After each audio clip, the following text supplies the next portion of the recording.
Madame Lucas est docteur en philosophie. Ses travaux de recherche ont porté sur la question de la liberté de la femme dans l'enseignement d'Edith Stein. À travers des cycles de conférences, Madame Lucas s'efforce de diffuser le message de la philosophie allemande, car elle est convaincue de son actualité et aussi de sa valeur pour notre temps.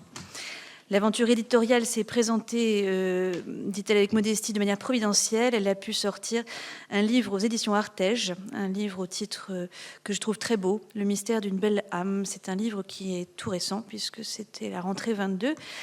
Un ouvrage qui essaye de dessiner les lignes et les contours de la vie intérieure selon Edith Stein. Marion Lucas, vous nous vous nous posez la question un peu provocante, la femme est-elle un homme comme les autres? Merci. Alors, je ne suis pas habituée à parler avec un micro sans l'avoir dans les mains, donc si ça marche bien, vous me dites si ça ne marche pas, je prendrai un micro, non?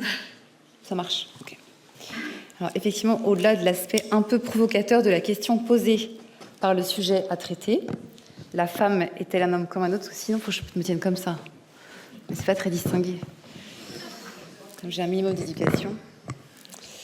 Donc, il s'agit d'essayer de savoir, à partir de l'anthropologie d'Edith Stein notamment, comment définir l'homme au sens générique du terme.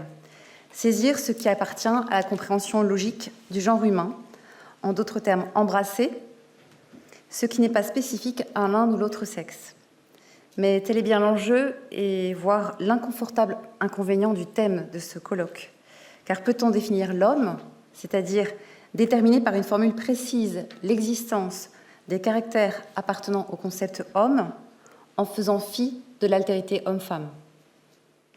Est-il possible de connaître avec précision, d'expliquer d'une manière sûre, d'indiquer d'une façon formelle ce qu'est l'homme, en passant en aveugle devant le phénomène de l'altérité? Dans le contexte de l'anthropologie steinienne, autrement dit chrétienne, la réponse à cette question ne peut être que non. Alors se dessine ainsi le premier mouvement de ce travail, le dessein de Dieu au commencement. Le récit de la création, offert par l'Écriture, raconte certes les origines de la vie humaine, d'une façon quelque peu imagée, mais le contenu du message est profond, puissant et actuel. Il ne s'agit pas de faire allusion au passé éloigné de l'œuvre créatrice, mais d'admettre que parler d'Adam et Ève, c'est parler de chacun d'entre nous. Pourquoi? Parce que tout être humain est directement voulu par Dieu d'une manière personnelle, spécifique, et que ce bon vouloir divin échappe aux lois de la chronologie. Il est toujours actuel. Ainsi, quand l'Écriture s'exprime sur le premier couple humain, elle n'affirme en quelque sorte rien de plus que ce qu'elle entend déclarer au sujet de toute personne ici présente. En effet, le mystère de la création est intérieur à chacun d'entre nous, et il nous appartient d'en vivre chacun selon son espèce. Le second mouvement portera sur l'actualité permanente du chaos anthropologique depuis la chute. Alors, comme il serait assez peu digne de terminer par un bilan anthropologique en forme de dépôt de bilan, on verra pour terminer comment il est possible à l'être humain d'entrer dans le dynamisme de la donation en tant que participation au projet de la rédemption. Ce chemin qui a été ouvert par le Christ est celui sur lequel tout chrétien est appelé à s'engager corps et âme. Donc ce sera le troisième mouvement, les possibilités d'un rétablissement. Alors non pas un rétablissement envisagé comme un retour nostalgique à justement une sorte de nostalgie anthropologique, mais plutôt comme un art de vivre son existence humaine à la lumière de celui qui est lumière née de la lumière et à l'image duquel hommes et femmes nous sommes faits. Donc puissions-nous, en essayant d'apporter une réponse à la question initiale, la femme est-elle un homme comme un autre, être à notre tour en mesure d'éclairer le monde contemporain sur le sens de l'homme et sa définition. C'était l'introduction. Alors je pense, être plus calme sur la première partie et la dernière et essayer de me dépêcher sur la partie du milieu. Comme il y aura des actes en plus pour ce colloque, ça sera plus facile après pour vous de récupérer le texte. Mais je crois que voilà, le temps file. Donc le dessein de Dieu au commencement du monde avec 3 petites suggestions. La vocation commune de l'homme et de la femme dans ce dessein de Dieu au commencement du monde. La valeur spécifique de chacun ensuite. Et la réponse personnelle des deux. Donc le dessein de Dieu au commencement du monde, la vocation commune de l'homme et de la femme. Selon l'Écriture, la vocation de l'homme et de la femme est commune. Et l'appel divin s'ouvre comme un triptyque, être à la ressemblance de Dieu, procréer et dominer la terre. Dans le second récit de la création, l'événement est traité de manière plus large, plus descriptive et plus psychologique. Le constat de la solitude de l'homme provoque la création d'Ève. Mais l'invitation divine reste la même. Pour l'homme et pour la femme, la mission va consister à découvrir la vérité sur le fait d'être homme, à confirmer la vérité de l'humanité. La triple vocation est donc née au sein de ce qu'Edith Stein appelle la plus intime communauté d'amour. La plus intime communauté d'amour dans laquelle Dieu a sa place. Et c'est à partir donc d'une certaine ressemblance avec lui qu'est créé le premier couple humain. Or, explique la philosophe allemande, Dieu est trine. Ainsi, de même que le Fils procède du Père et que l'Esprit procède du Fils et du Père, de même la femme est issue de l'homme et de leur union réciproque naît leur progéniture. Et d'autre part, continue-t-elle, Dieu est amour. Or, pour qu'il y ait amour, il faut être deux au moins. Fin de citation. Alors par là, on comprend que l'être humain a depuis toujours une vocation à l'amour. Aimer est sa vocation, aimer est sa destination, aimer est sa mission. Le modèle de cet amour est divin, la marche à suivre est trinitaire. Alors c'est joliment dit, mais qu'est-ce que ça veut dire? Qu'est-ce que ça signifie dans la pratique? Tout d'abord, ça signifie que l'individu humain est invité depuis l'origine à cultiver sa relation personnelle avec Dieu. C'est ça la première altérité non égalitaire, c'est celle-ci en fait. Et l'homme peut et doit s'en nourrir pour porter à son tour des fruits d'amour. Ensuite, et à partir de ce point de contact avec le divin, il convient que l'être humain se tourne vers celui ou celle qui lui fait face, si on s'en tient à une relation conjugale, mais ça reste valable bien entendu pour toute relation interpersonnelle. Ce secret de vie est présent dans le récit des origines, raison pour laquelle sans doute il nous échappe, en tout cas il échappe à la mémoire collective contemporaine. Ce détail paraît trop éloigné de nous pour qu'on s'en souvienne. Pourtant, sa valeur est éternelle, elle défie les siècles, et elle résonne à nos oreilles en ce jour. Pour réussir sa vie relationnelle, il importe de ne pas en exclure Dieu, car notre vocation à l'amour prend sa source dans l'amour qu'il est lui, que nous le portons et que nous lui devons. Donc c'est à partir de la relation à Dieu que s'élabore la relation intersubjective. Si nous retournons en Éden, qu'apprenons-nous de plus? Ève est présentée comme une aide, et il est dit que l'homme s'attachera à elle et que tous deux ne feront qu'une seule chair. Edith Stein exploite le texte de la manière suivante, je la cite. « Ils coopéraient comme s'ils ne formaient qu'un seul être, dans une parfaite harmonie de leurs facultés. De même, en chacun d'eux, toutes les facultés s'harmonisaient pleinement, le sens, l'essence et l'esprit étant en parfait équilibre et ne pouvant entrer en conflit entre eux. » Fin de citation. Les idées fortes de cet extrait sont les deux suivantes, l'harmonie et l'équilibre. Les deux laissent probablement rêveur n'importe quel spécialiste de la relation conjugale, surtout face à un dossier compliqué. L'équilibre et l'harmonie. La première, l'harmonie, c'est un groupe de sons qui est assemblé ensemble et qui est combiné de telle façon que l'oreille les perçoive simultanément d'une manière agréable. La mélodie d'amour court donc d'heureuse façon au paradis. L'équilibre s'accorde à l'harmonie. Et l'équilibre, c'est quoi? C'est un état de repos qui correspond à l'ordre régnant au sein de cette communauté marquée au sceau de l'intimité avec Dieu. Edith Stein s'interroge, que signifie la reproduction de l'image de Dieu dans l'être humain? Toute l'histoire du salut y apporte une réponse. Brièvement résumée, la réponse se trouve dans ces paroles du Seigneur, « Vous devez être parfaits, comme votre Père céleste est parfait. » Elle poursuit, « Je ne veux pas approfondir maintenant le contenu de cet idéal de perfection. Je voudrais simplement faire remarquer que dans ce « vous devez », l'image de Dieu, vous devez être parfait, l'image de Dieu est présentée comme une mission, c'est-à-dire comme la vocation ou la destination de l'être humain. De l'être humain, c'est-à-dire de l'homme et de la femme. Fin de citation. Donc le dessein de Dieu au commencement met en évidence la vocation de l'homme en tant que sainteté, et cela reste complètement actuel, même si la capacité de la désirer s'est affaiblie. Il n'empêche, la sainteté est un fruit désirable et agréable à voir. Il nous appartient de la désirer, ou à défaut d'entretenir en nos cœurs le désir de ce désir, faisant ainsi écho à l'équilibre harmonieux et primordial de nos premiers parents, ayant tous deux une valeur propre. Donc je passe à la seconde suggestion, la valeur spécifique de chacun. Dès les premiers récits de la création de l'être humain, donc, il est question de sa différenciation en homme et femme. Dieu créa l'homme à son image, à l'image de Dieu, il le créa, homme et femme, il les créa. Ainsi, la destination de l'être humain doit être réalisée différemment par chacun, mais toujours en communion avec l'autre et avec le divin. Alors la différence corporelle entre l'homme et la femme est ce qui se voit en premier, Et d'ailleurs, nous l'éprouvons avant même de la thématiser, c'est-à-dire avant même d'en faire un objet d'analyse. La différence sexuelle est présente dès la conception de l'être humain, puisque le gamète masculin détermine le sexe de l'enfant en gestation dans le ventre féminin qui le porte. Ensuite, la différence se donne à voir immédiatement quand l'enfant est mis au monde par sa mère, puis elle se donne à vivre. Elle est un don autant qu'un donné. Et cette différence est à vivre et à vivre pleinement afin d'atteindre par elle et à travers elle au bonheur que nous pourrions définir rapidement dans le contexte de la relation homme-femme.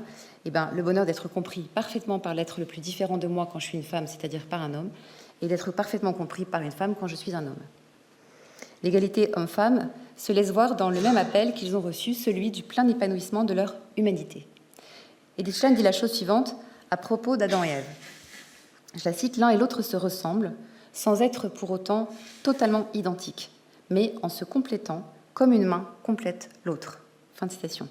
Et elle avait dit juste avant que Ève était une aide comme en face de lui, comme en face d'Adam, et elle avait commenté en disant « Nous pouvons nous représenter par là un miroir réfléchissant, une image dans laquelle l'homme pourrait découvrir sa nature propre. » Alors il n'y a rien de narcissique dans ce jeu de miroir, au contraire. En fait, c'est la possibilité d'avoir un regard extra large qui est offerte à l'homme, c'est-à-dire de voir réellement l'autre dans toutes ses dimensions, au point de pouvoir saisir aussi en un clin d'œil et avec certitude en regardant la femme quelque chose de lui-même. Et l'homme du premier jardin contemple une ressemblance qui n'est pas trompeuse mais gracieuse, autrement dit pleine de grâce. Grâce de se déchiffrer soi-même en regardant la femme si différente et à la fois si semblable. La différence corporelle, nous dit Edith Stein, entre l'homme et la femme est l'indice d'une différence dans l'âme. Alors elle ne dit pas que c'est l'indice d'une différence d'âme, mais dans l'âme. C'est-à-dire qu'à l'intérieur de l'âme, en quelque sorte, les choses ne s'organisent pas de la même façon, comme ça se passe dans le corps. Et donc elle dit que, je coupe un peu, cette différenciation de l'espèce telle qu'on peut la mettre en évidence par l'approche philosophique correspond à la destination des sexes telle que la théologie nous la révèle. Fin de citation. Donc la différence, elle est originairement une joie, plutôt qu'une contrainte à supporter et dont il faudrait absolument se défaire. La différence, elle est imprimée jusque dans les profondeurs de l'être, puisque le corps différent est l'indice d'une différence dans l'âme, et que c'est ainsi que tout ce qui anime justement la vie corporelle, le souffle, la vie psychique, se déroule différemment et harmonieusement. La différence, elle n'est pas appréhendée comme un manque, ce qu'elle est ensuite devenue. Non, la différence est une possibilité de réjouissance multiple, dans l'unité d'une seule chair. C'est par tout ce qu'ils sont l'un et l'autre qu'ils s'unissent, autrement dit qu'ils se complètent pour la réalisation de leur mission personnelle et donc qu'ils s'aiment. La nature d'Adam et la nature d'Ève sont en accord, en conformité l'une avec l'autre. Ils vivent dans une connaturalité de leur nature sexuée.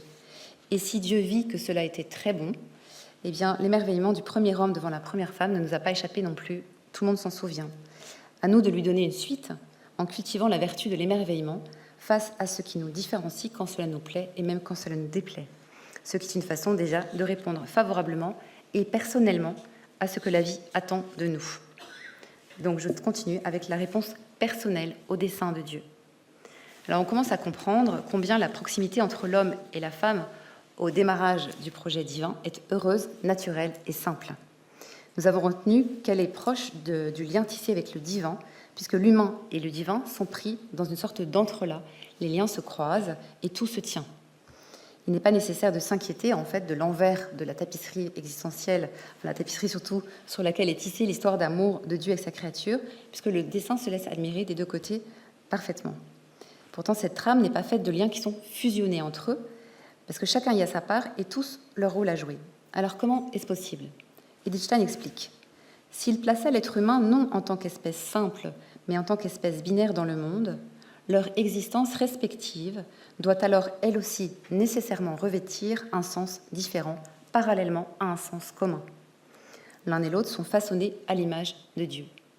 Or, de même que chaque créature ne peut refléter dans sa finitude qu'une parcelle de l'être divin, et que dans la diversité des créatures, l'unité et la simplicité infinie de Dieu paraissent se diffracter dans une multitude de rayons de différentes sortes, de même, l'espèce masculine et l'espèce féminine sont également, chacune à sa manière, la copie du modèle divin.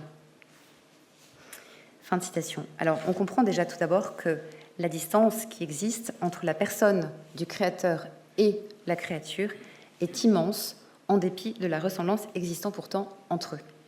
La ressemblance de l'être humain avec l'infini est réelle, mais elle est limitée.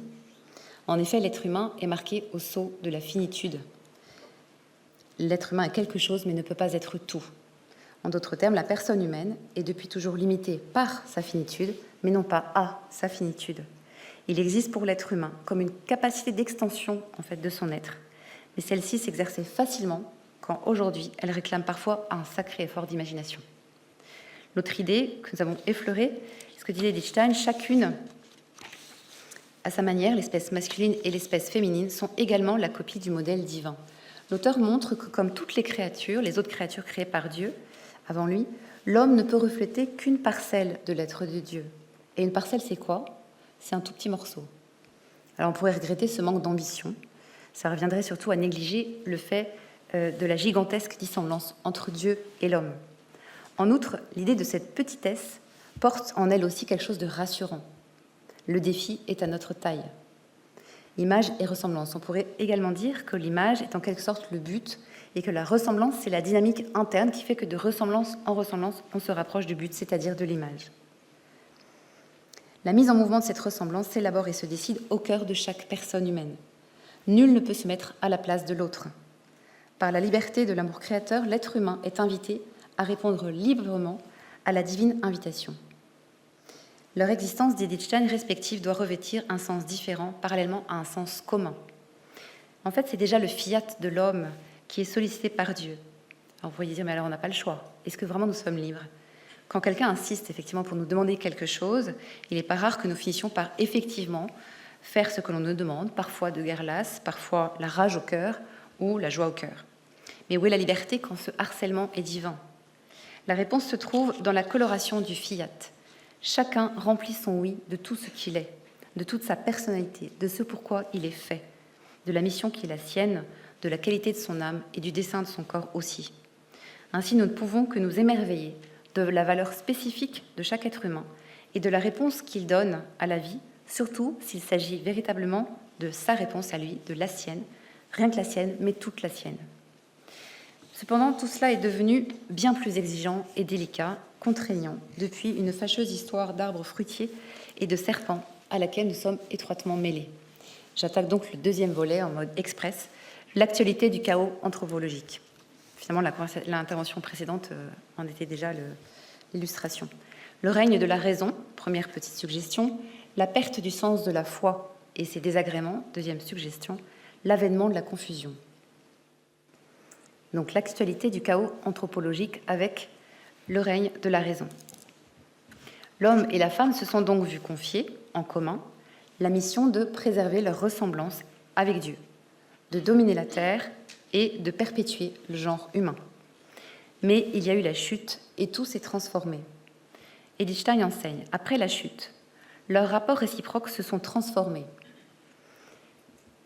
Donc elle dit que c'est les rapports qui sont devenus des rapports de domination et de subordination et qui se sont altérés sous l'effet de la concupiscence. Fin de citation. Et la concupiscence, c'est quoi ?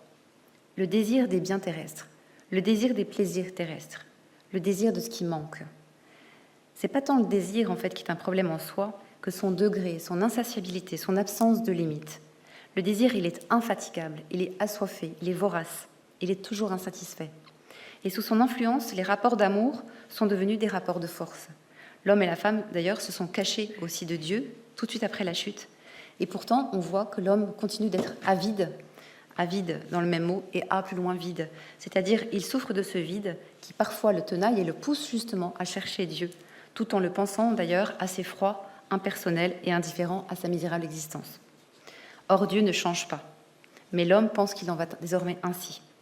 Alors l'effet domino se poursuit et affecte donc la relation homme-femme. Pour l'homme, le noyau de la tentation et celui de sa chute se trouve dans les mots qui sont tout un programme, dans les mots suivants qui sont tout un programme, vous deviendrez comme Dieu. C'est-à-dire vous deviendrez libre de la loi du Créateur, vous deviendrez libre des lois mêmes de la nature, maître absolu de votre destin. Sans cesse, l'homme en revient à vouloir être à lui seul son propre Créateur et Seigneur.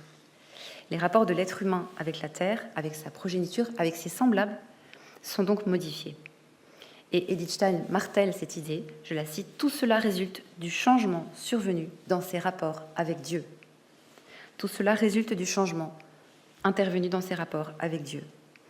Alors c'est une petite précision qui, l'air de rien, est une clé quant à l'amélioration de toute relation humaine. Une petite clé qui ouvre de grandes portes. Celle du pardon, celle de l'oubli, celle de la gratuité, celle du désir d'aimer mieux et davantage. Mais désormais, l'homme et la femme sont convaincus que la lumière à suivre est celle de la raison. Ce qui n'est pas raisonnable n'est pas vrai, ce que la raison n'explique pas n'existe pas, ce qui me dépasse m'indiffère. La raison se définit comme la faculté qui permet à l'homme de connaître. Et Edith Stein dit qu'elle est la force de percevoir spirituellement, c'est-à-dire de comprendre ce qui lui arrive. Donc c'est pas rien, mais c'est pas tout non plus. Car quand la raison devient une idole, quand à la déesse raison on soumet sa vie, alors la vue humaine diminue. L'unique recours à la raison pour comprendre la vie prive la personne humaine de l'invisible, qui pourtant détermine l'homme plus que le visible. Alors la perte du sens de la foi et ses désagréments.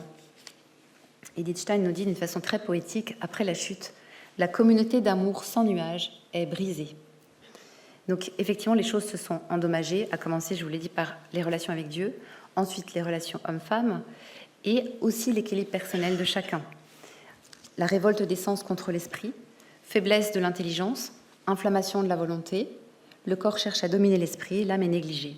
Et donc la réaction se poursuit en chaîne, se poursuit, et l'appréhension positive des destinations individuelles est rejetée. Rébellion garantie, la pénibilité du travail l'emporte sur l'enthousiasme pour lui, quand la perspective de mettre au monde un enfant apparaît désormais pour elle comme une menace, quant à sa bonne santé physique et morale, son plan de carrière et l'épanouissement personnel des deux. Autant de choses que la personne humaine connaît bien et pratique avec plus ou moins de talent. Ce que l'on comprend là, c'est que le mystère du mal nous affecte tous et chacun d'une manière visible. Et le mal, c'est toujours une sorte d'absence d'un bien quelconque. C'est rassurant d'ailleurs de savoir que le mal n'a en quelque sorte pas d'existence autonome. Le mal est toujours la corruption d'un bien.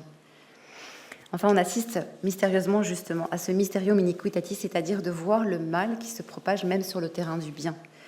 Mais c'est heureux si le mal existe à côté du bien. Cela signifie aussi que le bien persévère à côté du mal et qu'il croît également, du verbe croître, sur le terrain de la nature humaine.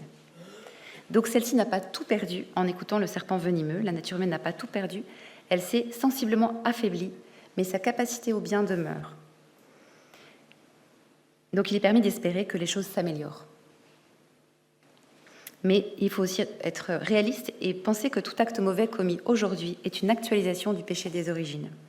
Ainsi, nous sommes les malheureux et mauvais acteurs d'une confusion qui, pour le moment, n'a toujours pas connu de fin. J'aborde la troisième petite sous-partie de ce deuxième mouvement, l'actualité du chaos anthropologique, après le règne de la raison, la perte du sens de la foi, l'avènement de la confusion. Avec la chute, c'est-à-dire avec le péché originel, ce qu'Edith Stein appelle le mal héréditaire inné, une nouvelle ère s'est ouverte. Depuis, l'homme laisse deviner dans son comportement, mais plus encore dans son être même, une certaine tendance au mal, une inclination au mal. Et en fait, elle se laisse deviner très tôt. Il n'y a qu'à voir la frénésie presque vengeresse du jeune enfant qui piétine sur le sable, sur la plage l'été, le château de sable fait par son frère aîné ou par un inconnu, et il va le détruire avec force rage. Et on se dit, tiens, on voit que le péché est passé par là et qu'il est marqué dès sa petite enfance par le péché. Il y a donc comme une sorte de faiblesse en l'homme, faiblesse naturelle, escortée par une certaine fragilité de son être. Alors, au-delà de l'image de la destruction du pâté de sable, force est de constater que quand la personne humaine persiste, un refus presque obstiné de la réalité telle qu'elle est. Le réel n'est pas accepté, du coup on le tord, on le malaxe, le réel n'est pas aimé, et ainsi on cherche à l'ajuster aux projets, rêves et illusions que l'on porte en soi. Et comme Dieu a créé toutes choses à partir de la séparation, la lumière, les ténèbres, la terre, le ciel, l'homme, la femme, et bien de la même manière, l'être humain s'enchante parfois à faire lui aussi œuvre de séparation. Mais contrairement à la parole de Dieu qui installe un ordre, l'homme, quant à lui, s'embrouille. On peut penser par exemple au domaine si délicat de la morale conjugale. L'homme a séparé l'union de la procréation, mais est-ce que cela nous aide à comprendre l'homme et à le définir, ou est-ce que cela donne à la confusion la possibilité de s'étendre ? Edith Stein nous dit qu'il Il y a eu donc une révolte après la chute, la révolte des facultés inférieures contre les facultés supérieures. Et en fait, pour le redire avec d'autres mots, c'est contre Dieu d'abord que le vent de la révolte souffle. L'homme se pense le seul maître avant Dieu. Et l'homme néglige ce faisant que ses facultés personnelles elles-mêmes se sont désorganisées. Et pourtant, maintenant, il lui importe plus de vouloir faire, de décider plus que de comprendre pourquoi faire les choses et quel est leur sens. Or, si la puissance de la parole divine opère des séparations dans le chaos originaire, c'est parce qu'à partir de là, le monde s'ordonne, c'est-à-dire gagne un ordre. Car les différences sont en fait des promesses de relation. Quand l'homme se mêle de faire la même chose, la confusion se déploie et avec elle, le comportement sexuel se débride pour rester dans le domaine de la morale conjugale, quand il eût été utile de le contrôler, lui, bien plus que la physiologie de la fécondité humaine. Une chose reste vraie et profondément consolante. Malgré la chute, la foi n'est pas tant la quête de Dieu par l'être humain que la reconnaissance par l'homme que Dieu vient à lui. Perspective heureuse et ouverte sur le bonheur. Donc je vais vous achever maintenant avec les possibilités d'un rétablissement en 3 petites étapes toujours. La conversion perpétuelle, le courage du non-conformisme et le libre choix de l'obéissance. Donc les possibilités d'un rétablissement. Lorsqu'Edith Stein expose et commente les différents bouleversements intervenus depuis la chute originelle, elle ne manque pas, c'est heureux, de suggérer ensuite des solutions. Nous sommes peut-être dans une vallée de larmes, mais elle est ouverte vers le ciel. Ainsi, elle propose une idée assez simple en apparence, mais dont la réalisation peut occuper toute une vie. Il nous faut retrouver notre état d'enfant de Dieu. L'auteur précise, notre réadoption nous est garantie par l'acte rédempteur du Christ quand nous faisons notre possible pour y participer. Fin de citation. Alors, comme souvent, dans l'univers de la foi règne une apparence de paradoxe. Les choses heureuses sont garanties, mais. Nous sommes enfants de Dieu, mais. Le Christ nous sauve, mais. Encore faut-il que nous entrions dans la danse du salut. Et l'assertion est escortée de la conjonction qui semble introduire une idée contraire à la précédente. De cette manière, pourtant, se dessine l'espace de la liberté de la personne humaine. Le défi peut être relevé par ceux qui aspirent grandement à l'occuper. Certes, la liberté humaine a ses limitations, ses contraintes, mais son mouvement extensif est orienté vers le fond, vers le plus profond de la personne humaine, dans le sens de l'intensification de ce qui ne peut plus se perdre, car on ne peut plus porter la main dessus, en quelque sorte. C'est trop enfoui. Donc rien n'est imposé par l'auteur, tout est suggéré et proposé. Et ainsi invite-t-elle les femmes, dit Stein, à chercher, à trouver, puis à s'engager au fil de leur vie sur le chemin qui mène d'Ève à Marie. S'engager sur le chemin qui mène d'Ève à Marie. Vaste programme. D'une certaine façon, on ne renonce à rien, mais on embellit tout. On ajoute, on s'enrichit. Partir de la mère ensevelie hors du premier jardin ne consiste pas pour les femmes à oublier d'où elles viennent, ni de qui elles tiennent, mais de l'avoir compris au contraire, afin d'y voir plus clair sur ce à quoi elles sont appelées. Donc on part d'une idée objective à une idée transcendée, du naturel au surnaturel. En fait, de cette façon, on aboutit au réalisme même. Pour les hommes, l'axe de la conversion perpétuelle revient à précéder tout le monde dans l'imitation du Christ. Précéder tout le monde dans l'imitation du Christ. On remarque que les suggestions d'Edith Stein sont faites selon les modalités du mouvement. Il s'agit d'être actif dans la recherche du chemin, d'avancer, d'être mobilisé. Quant à l'imitation, elle implique la répétition d'actes, d'attitudes et de façons de faire proprement christiques, exercées avec toujours une longueur d'avance par rapport aux autres. En fait, le mouvement pour les deux est le même, c'est un mouvement d'amour, l'amour qui pousse vers autrui, qui fait vivre pour autrui afin de le guider et de le protéger. Donc la Genèse nous place dans le contexte du commencement, où la vérité révélée sur l'homme, comme image et ressemblance de Dieu, constitue la base immuable de toute l'anthropologie chrétienne. Le texte exprime combien l'homme est une personne, car l'homme et la femme sont créés à l'image du Dieu personnel. Et donc la sexualité n'est pas simplement un donné biologique, mais une composante fondamentale. La mise en mouvement à laquelle Edith Stein nous invite n'est pas une recherche d'autosatisfaction, mais bien ce mouvement par lequel l'homme comme la femme visent leur plénitude, dans le but avoué de se donner à la personne de l'autre. Je me déploie afin de te donner dans l'amour la plénitude en acte de mon être. Tel est le mouvement perpétuel de la conversion. Se déployer toujours et devenir toujours davantage soi-même pour aimer jusqu'au bout. Alors la démarche n'est guère à la mode et implique d'accepter de vivre en quelque sorte sur le qui-vive. Car si la chute fut une perte d'équilibre, la rédemption a fait de tout être humain un funambule en puissance, oscillant toujours entre le désir d'aimer, qui est surnaturel, et le désir d'être aimé, qui est plus naturel. J'aborde la question du courage, du non-conformisme. Par l'entremise d'Edith Stein et l'anthropologie qu'elle enseigne, nous sommes encouragés, en quelque sorte, à renouer avec une forme d'austérité évangélique. Alors, énoncé de cette façon, c'est pas très vendeur, comme on dit, c'est pas très enviable. Pourtant, cette austérité ne l'est pas vraiment, car le contact avec l'écriture accorde à la personne humaine une vie fondée sur la foi, en d'autres termes, une vie authentiquement chrétienne. Plus que jamais, le chrétien doit être conscient d'appartenir à une minorité et d'être en opposition avec tout ce qui semble bon, évident et logique pour le monde, pour l'esprit du monde. Nous avons un équilibre à retrouver, nous qui sommes des funambules de notre état, ce délicat équilibre entre notre réelle incarnation dans l'histoire et l'indispensable tension vers l'éternité.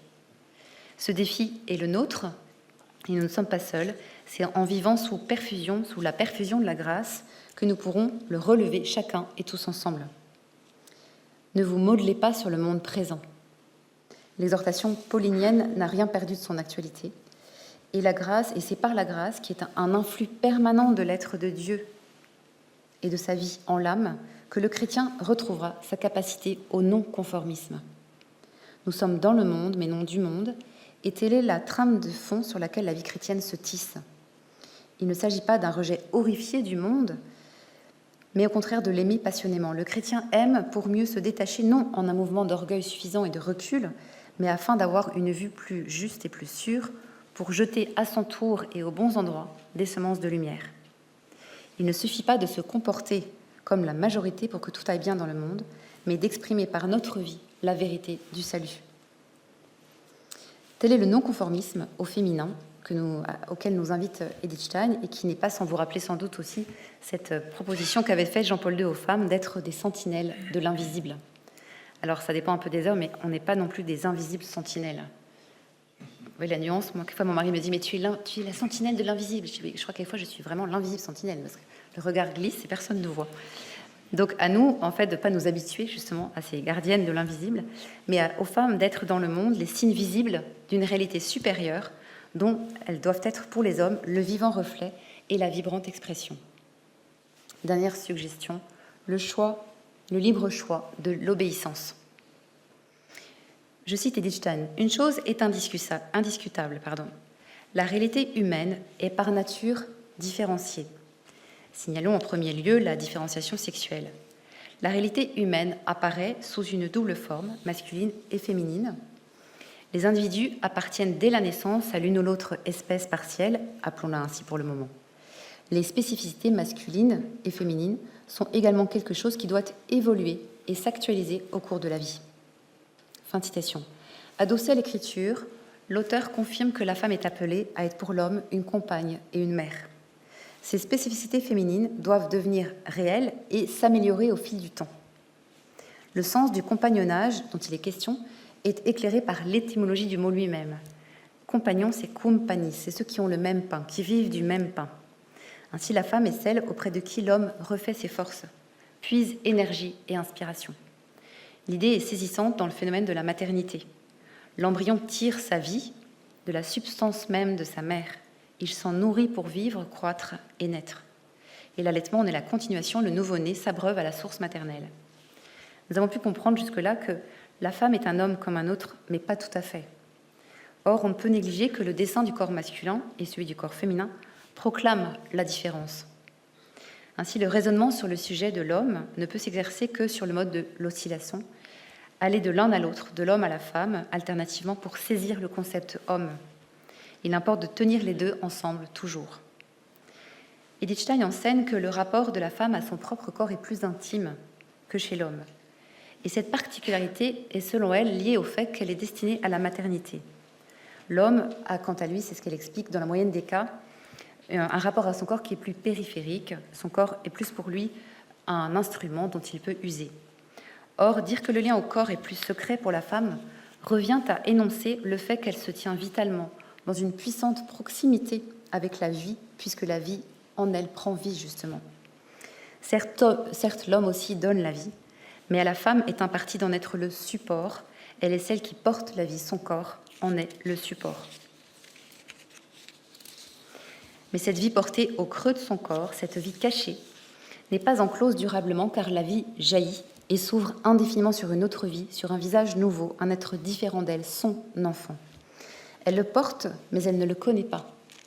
Elle le sent en elle, mais elle ignore qui il est. Elle vit avec lui en elle et devra néanmoins apprendre à vivre avec lui chez elle. Ainsi placée aux sources de la vie, la femme est appelée à servir la vie, à être une athlète de la vie. Son obéissance à cette haute mission inscrite en elle relève d'un choix libre. Donner la vie, l'aimer, la servir à travers toutes les relations interpersonnelles, à travers toutes les situations de mixité, à travers les facilités et les vicissitudes de l'existence, à travers tout l'amour qu'elle porte aux hommes, aux heures douces comme aux heures amères. Enfin, c'est par tout son être que la femme donne la vie, par son cœur, son âme, son esprit. En cela, la femme n'est pas un homme comme un autre, et même allons plus loin, sans cela, l'homme, sans elle, l'homme n'atteindra que difficilement la plénitude de son être. Pourquoi ? Parce qu'au commencement du monde, Dieu a vu et confirmé. Il n'est pas bon que l'homme soit seul. Et pourtant, Dieu était là. C'est mystérieux tout de même. Voilà, en guise de conclusion, le projet initial de Dieu, finalement, pour l'homme et la femme, est resté le même aujourd'hui. Tous, nous avons à répondre à notre vocation commune, à mettre en valeur notre spécificité personnelle par le témoignage de notre propre vie. Cependant, il ne nous a pas échappé que la réalisation de ce projet, ou plus exactement l'adhésion au projet divin, est devenue un défi. En effet, le chaos anthropologique contemporain est la continuité de la chute. Quand règne la raison, dont la science, la technique et le progrès sont des émanations, l'homme perd sa boussole surnaturelle. Compte pour lui bien davantage désormais les explications scientifiques, plus que les possibilités de contemplation que la vie continue pourtant de lui offrir. Ainsi se poursuit le règne de la confusion, tout est flou, peu de choses ont de sens, le réel est modifiable au gré des envies, caprices ou angoisses existentielles. La transformation du réel est devenue une consolation. Grâce à Dieu, nous ne sommes pas seuls, l'incarnation nous sauve, les possibilités d'un rétablissement adviennent au gré de notre participation toujours actualisée. La conversion perpétuelle est le mouvement salvateur et salvifique. Le courage du non-conformisme est une vertu et l'obéissance une école de liberté. À la question de départ, la femme est-elle un homme comme un autre ? Il semble intéressant de répondre oui et non. Oui, la femme est attendue comme l'homme au tournant de la sainteté. Oui, la femme est appelée à se déployer toujours plus et davantage dans le sens de son être.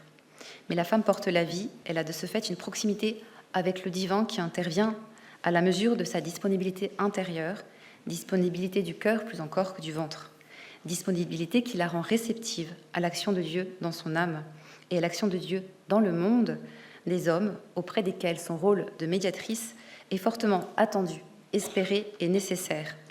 En cela, elle ne peut être un homme comme un autre, en cela elle est irremplaçable et je vous remercie de votre attention.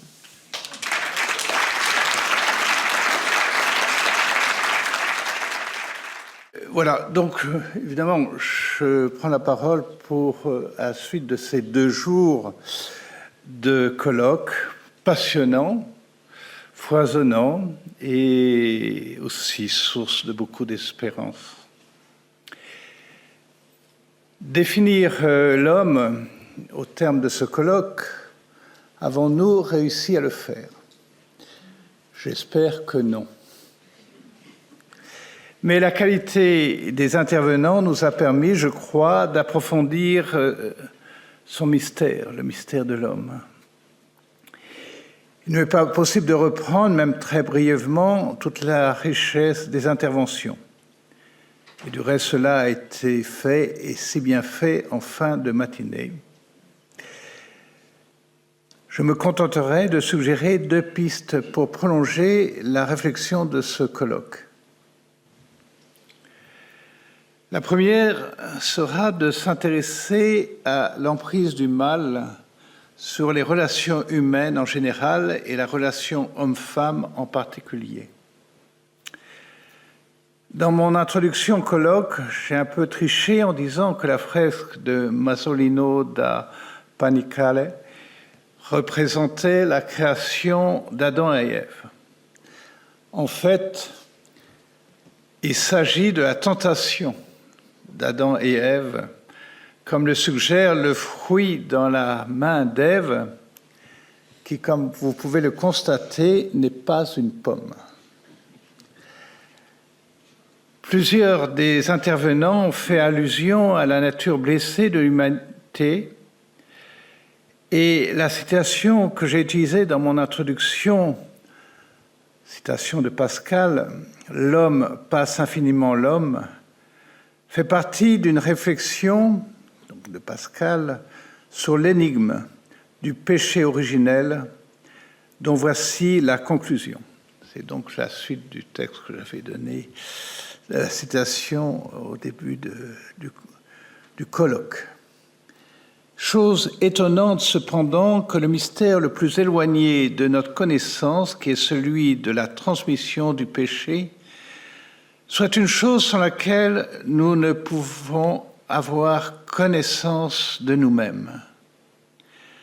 Car il est sans doute qu'il n'y a rien qui choque plus notre raison que de dire que le péché du premier homme est rendu coupable ceux qui, étant si éloignés de cette source, semblent incapables d'y participer. Et cependant, sans ce mystère le plus incompréhensible de tous, nous sommes incompréhensibles à nous-mêmes. Le nœud de notre condition prend ses replis et ses tours dans cet abîme, de sorte que l'homme est plus inconcevable sans ce mystère que ce mystère n'est inconcevable à l'homme. Fin de citation.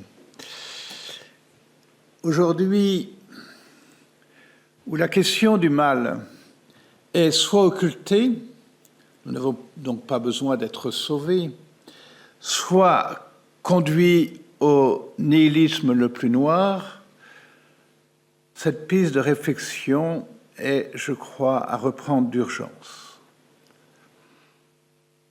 C'est tout. La question du péché est au cœur de nos relations, bien sûr avec Dieu, mais entre nous et entre hommes et femmes. La seconde piste concerne la destinée eschatologique de la complémentarité homme-femme dans la perspective de la résurrection de la chair, question qui a été abordée dans telle ou telle intervention et qui est, je crois, absolument centrale pour parler du mystère de l'homme. En effet, dans la révélation biblique, on trouve le paradoxe suivant.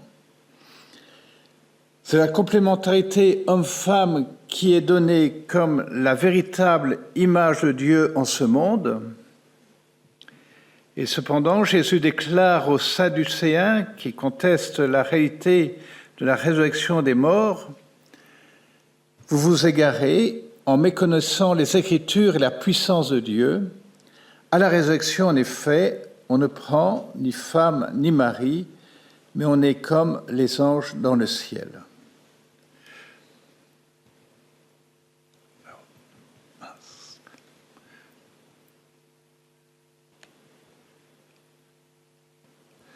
Peut-être répondrons-nous qu'être comme des anges, ce n'est pas tout à fait être des anges.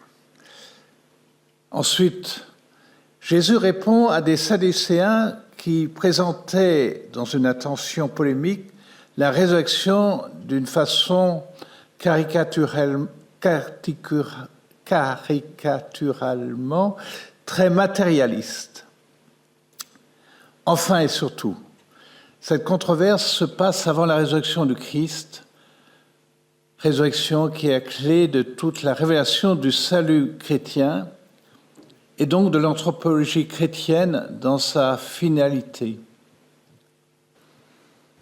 Mais déjà, la suite de la réponse du Christ nous oriente vers ce qui nous a été si bien dit par plusieurs intervenants, à savoir que l'alliance de Dieu avec l'humanité, dans sa composante homme et femme, est tout orientée vers la vie. En effet, Jésus continue en disant, au sujet de la résurrection des morts, n'avez-vous pas lu ce qui vous a été dit par Dieu ? Moi, je suis le Dieu d'Abraham, le Dieu d'Isaac, le Dieu de Jacob. Il n'est pas le Dieu des morts, mais des vivants. Dieu des vivants. Car la relation du Dieu de la vie avec les patriarches est toujours actuelle, aujourd'hui dans le cours du monde et pour la vie éternelle. Alors certes, dans la réponse de Jésus, il n'est question que des patriarches, mais sans les matriarches, Sarah et les autres, il n'y aurait plus d'hommes aujourd'hui pour porter et recevoir la révélation divine. Mais venons-en à l'essentiel. Dieu n'a pas de corps, mais avec la résurrection du Verbe fait chair, la corporéité de l'humanité est entrée pour toujours au sein de la Trinité. Jésus-Christ est monté au ciel, il est assis à droite de son Père avec et dans son corps glorifié, qui garde éternellement les stigmates de sa passion, à travers lesquels s'accomplit notre salut et qui nous introduit dans la bienheureuse espérance de ressusciter avec notre corps lors de son glorieux avènement à la fin des temps. Nous sommes dès aujourd'hui membres du corps du Christ ressuscité. Mais bien plus encore, toute l'humanité rajetée est appelée à entrer. Et c'est l'accomplissement final de tout le dessein divin du salut, à entrer dans l'alliance nuptiale du Christ et de l'Église, en laquelle s'accomplit et est subsumée la complémentarité ontologique de l'homme et de la femme. Dans cette alliance nuptiale, donc, entre le Christ et l'Église.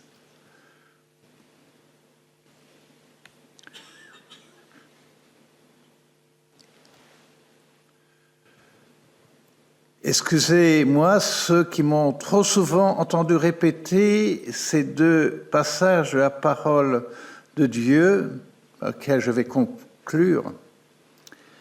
Tout d'abord, dans la lettre aux Éphésiens,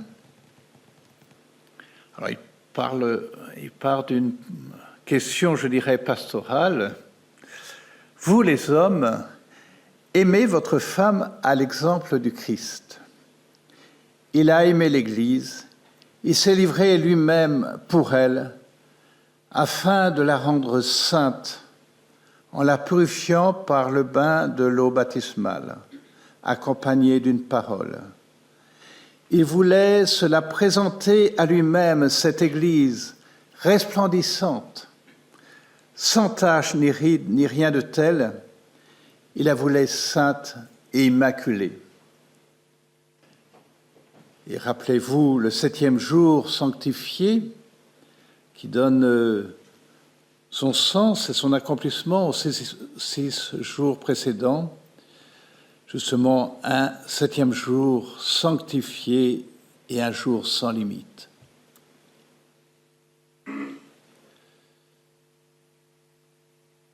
Et pour terminer cette citation de l'Apocalypse, qui conclut toute la Bible, qui nous donne le fin mot de ce que Dieu a voulu pour nous en nous envoyant son Fils et en répandant son esprit sur le monde. L'ange me dit, écris, heureux les invités au repas des noces de l'agneau. formule qui a été heureusement reprise dans la nouvelle traduction du missel au moment de la communion. Heureux les invités au repas des noces de l'agneau. J'entendis comme la voix d'une foule immense, comme la voix des grandes eaux et celle de violents coups de tonnerre, elle proclamait « Alléluia ! Il règne le Seigneur notre Dieu, le souverain de l'univers. Soyons dans la joie, exultons et rendons gloire à Dieu, car elles sont venues les noces de l'agneau, et pour lui son épouse a revêtu sa parole.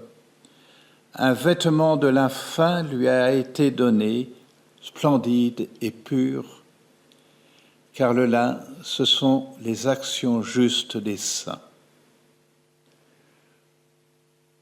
Oui, soyons dans la joie, exultons, rendons gloire à Dieu, et ce sera le mot de la fin.